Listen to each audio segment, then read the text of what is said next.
ഇന്നത്തെ ഏറ്റവും പുതിയ വീഡിയോയിലേക്ക് ഇവർക്കും സ്വാഗതം. കുറച്ച് ദിവസത്തെ ഇടവേളയ്ക്ക് ശേഷം നിങ്ങൾക്കറിയേണ്ട വിവിധ സിനിമകളുടെ റൗണ്ട് ഫൈനൽ കളക്ഷൻ എല്ലാം തന്നെയാണ് പ്രേക്ഷകരിലേക്ക് എത്തിക്കുന്നത്.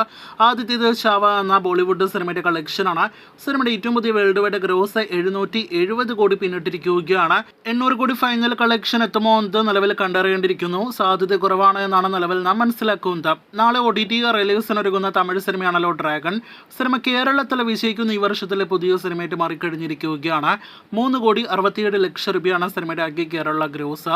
വേൾഡ് വൈഡ് ഗ്രോസ് ഇനിയും 150 കോടി ടച്ച് ചെയ്തിട്ടില്ല എന്നാണ് പ്രത്യേകം പ്രേക്ഷകരെ അറിയിക്കാനായിട്ടുള്ളത്.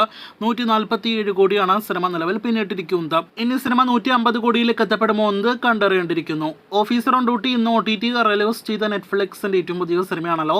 കുഞ്ചാക്കോ ബോബന്റെ 50 കോടിയിലധികം വേൾഡ് വൈഡ് ഗ്രോസ് പിന്നിട്ട സിനിമയുടെ ഏറ്റവും പുതിയ കൃത്യമായ കേരള കളക്ഷൻ പുറത്തു വരുമ്പോൾ 29 കോടി 17 ലക്ഷം രൂപയാണ് സിനിമയുടെ ആകെ കേരള ഗ്രോസ്. സിനിമയുടെ ആകെ കേരള ഷെയർ 13-14 കോടി റേഞ്ചിലാണ് എന്ന് പ്രതീക്ഷിക്കുന്നു. കഴിഞ്ഞ ദിവസം പുറത്തു വന്ന പ്രൊഡ്യൂസേഴ്സ് അസോസിയേഷൻ കണക്കിൽ 11 കോടിയായിരുന്നു സിനിമയുടെ ഷെയർ കളക്ഷൻ.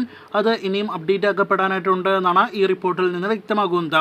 വേൾഡ് വൈഡ് കൃത്യമായ ഫിഗേഴ്സ് ഇനിയും പുറത്തു വന്നിട്ടില്ല. 52 കോടി കടന്നിട്ടുണ്ടാകുമെന്ന് പ്രതീക്ഷിക്കുന്നു.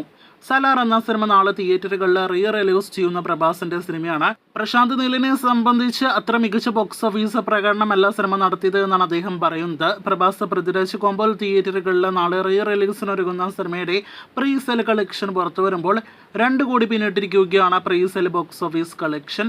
എന്തായാലും റിലീസിന് ശേഷമുള്ള കളക്ഷൻ കണക്കുകൾ കേട്ട് പ്രേക്ഷകർ കാത്തിരിക്കൂ.